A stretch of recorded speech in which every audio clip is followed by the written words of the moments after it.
নমস্কার। কথাকলির আসরে তোমাদের সবাইকে স্বাগত।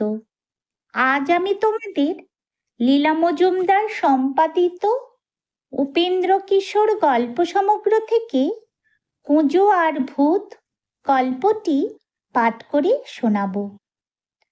কানাই বলে একটি লোক ছিল, তার পিঠে ভয়ঙ্কর একটা কোচ। বেচারা বড্ড ভালো মানুষ ছিল। লোকের অসুখে বিসুখে ওষুধপত্র দিয়ে তাদের কত উপকার করত, কিন্তু কুজো বলে তাকে কেউ ভালোবাসত না। কানাইয়ের ঝুড়ির দোকান ছিল, আর কোনো ঝুড়িওয়ালা তার মতো ঝুড়ি বুনতে পারত না। তারা তাকে ভারী হিংসা করত আর তার নামে যা তা বলে বেড়াতো। তা শুনে লোকে ভাবত কানাই বড় দুষ্টু লোক। তাকে দেখতে পেলে সকলে মুখ ফিরিয়ে থাকত। বেচারার দুঃখের সীমা ছিল না। এত বড় কোঁজ নিয়ে মাথা গুঁজে চলতে কানাইয়ের বড়ই কষ্ট হতো। একদিন সে একটু দূরে এক জায়গায় ঝুড়ি বেচতে গেল, আর দিন থাকতে ঘরে ফিরতে পারল না। পথে একটা পুরনো বাড়ির কাছে এসে এমনই অন্ধকার হলো, আর তার এতই কাহিল বোধ হলো যে আর চলা অসম্ভব। সেই জায়গাটা ভারী বৃষ্টি, লোকে প্রাণান্তে সে পথে আসতে চায় না, বলে ওটা ভূতের বাড়ি।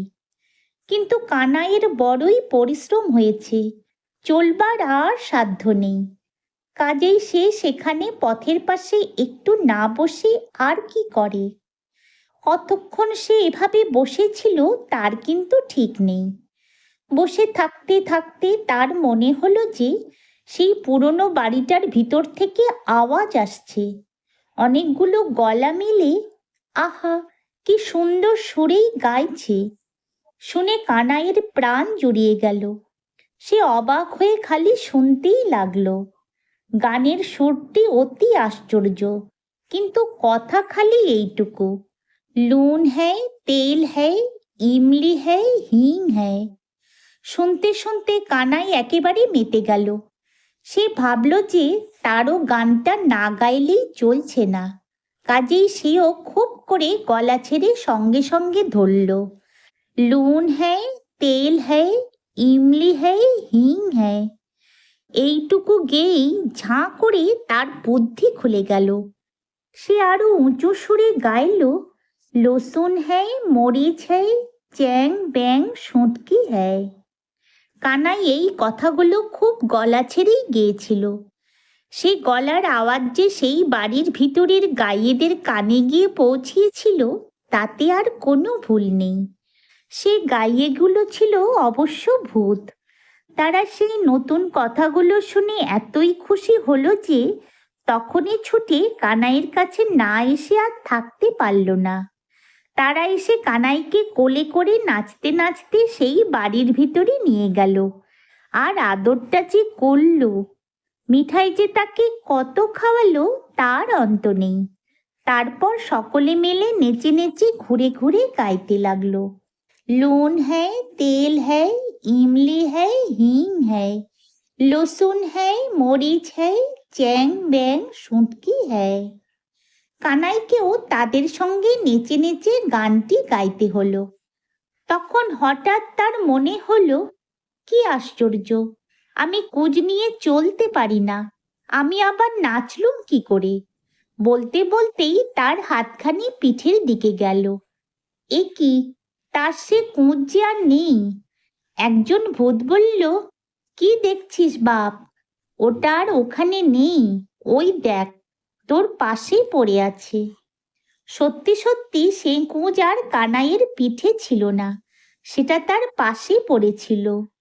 আহা, কানাইয়ের তখন কি আনন্দই হলো।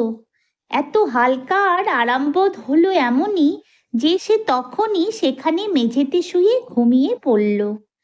তারপর যখন পরদিন সকালে তার ঘুম ভাঙল, সে দেখল যে সেই বাড়ির বাইরে রাস্তার ধারে শুয়ে আছে। ভূতেরা তাকে একটি চমৎকার নতুন পোশাক পরিয়ে সেখানে এনে রেখে গিয়েছে। তখন সে তাড়াতাড়ি উঠে মনের সুখে বাড়ি চলে এলো। সেখানকার লোকেরা তার মুখের পানে ফ্যাল ফ্যাল করে তাকায়। কেউ তাকে চিনতে পারে না। সে যে তাদের কুঁজো কানাই, ভূতেরা তার কোঁচ ফেলে তার এমনই সুন্দর চেহারা করে দিয়েছে, এ কথা তাদের বোঝাতে তার অনেকক্ষণ লেগেছিল। তারপর দেখতে দেখতে কানাইয়ের কুঁজের গল্প দেশময় ছড়িয়ে পড়ল। যে শুনল সেই ভাবল যে এমন আশ্চর্য কথা আর কখনো শোনেনি। এখন আর লোকে তাকে দেখে মুখ ফিরিয়ে থাকে না। তারা হাসতে হাসতে ছুটে এসে তার সঙ্গে কথা কয়, আর বাড়ির লোককে তার এই আশ্চর্য খবর শোনবার জন্য তাকে নিমন্ত্রণ করে নিয়ে যায়। কত লোকে শুধু সেই গল্প শোনবার জন্য তার ঝুড়ি কিনতে আসে। ঝুড়ি বেচে সে বড়লোক হয়ে গেল। এমনি করে দিন যাচ্ছে। তারপর একদিন কানাই তার ঘরের দাওয়ায় বসে ঝুড়ি বুনছে। এমন সময় একটি বুড়ি সেই পথে এসে তাকে জিজ্ঞাসা করল, হ্যাঁ গা, কেবলহাটি যাব কোন পথে? কানাই বললে, এই তো কেবলহাটি। তুমি কি চাও? বুড়ি বলল, তোমাদের গ্রামে নাকি কানাই বলে কে আছে? ভূতেরা তার কোঁচ সারিয়ে দিয়েছিল।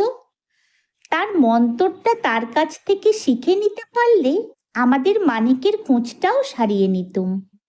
কানাই বলল, আমি তো সেই কানাই। ভূতেরা আমারই কোঁচ সারিয়ে দিয়েছিল। এর তো মন্তর টন্তর কিছু নেই। তারা রাত জেগে গাইছিল, আমি পথের ধারে শুয়ে শুয়ে তাদের গানে নতুন কথা জুড়ে দিয়েছিলাম। তাইতে তারা খুশি হয়ে আমার কোঁচ সারিয়ে নতুন পোশাক পরিয়ে দিয়েছিল। বুড়ি তখন খুঁটে খুঁটে সব কথা কানাইয়ের কাছে জেনে নিয়ে তাকে অনেক আশীর্বাদ করে সেখান থেকে চলে গেল। সেই বুড়ির ছেলে যে মানিক, তার পিঠে ছিল কানাইয়ের কোঁচের চেয়েও বড় একটা কোঁচ। লোকটা এমনই দুষ্টু আর হিংসুটে ছিল যে পাড়ার লোকে তার জ্বালায় অস্থির থাকত। সেই মানিকের কোঁচ সারাবার জন্য তার বাড়ির লোকেরা একদিন রাত্রে তাকে গাড়ি করে এনে ভূতের বাড়ির কাছে রেখে গেল। সেখানে পড়ে পড়ে মানিক ভাবছে ভূতেরা কখন গান ধরবে আর তাতে সে কথা জুড়ে দেবে আর তার কোঁচ সেরে যাবে। তারপর যেই ভূতেরা বলেছে লুন হ্যায়, তেল হ্যায়, ইমলি হ্যায়, অমনি মানিক আর তাদের শেষ করতে না দিয়ে চেঁচিয়ে বলল, গুরুচরণ ময়রার দোকানের কাঁচা গোল্লা হ্যায়। তখন গানের তাল ভেঙে তো গেলই, কাঁচা গোল্লার নাম শুনে অনেক ভূতের বমি পর্যন্ত হতে লাগলো। ভূতেরা এসব জিনিসকে বড্ড ঘৃণা করে, এর নাম অবধি শুনতে পারে না। কাজেই তারা তাতে বেজায় চোটে দাঁত খিঁচোতে খিঁচোতে এসে বলল, কে রে তুই, অসভ্য বেতালা বেটা, আমাদের গান মাটি করে দিলি? দাঁড়া, তোকে দেখাচ্ছি। এই বলে তারা কানাইয়ের সেই কোঁচটা এনে মানিকের কোঁচের উপরে বসিয়ে এমনই জুড়ে দিল যে আর কিছুতেই তাকে তুলবার জো নেই। পরদিন মানিকের বাড়ির লোকেরা এসে তাকে দেখে অবশ্য খুবই আশ্চর্য আর দুঃখিত হলো। কিন্তু গ্রামের লোকেরা বলল, বেটা যেমন দুষ্টু তেমনই সাজা হয়েছে। যদি তোমাদের এই গল্পটি ভালো লেগে থাকে তাহলে একটা লাইক ও আমার এই চ্যানেলটিকে সাবস্ক্রাইব করে দিও, যাতে তোমাদের জন্য আরও অনেক নতুন নতুন গল্প নিয়ে আসতে পারি। ধন্যবাদ।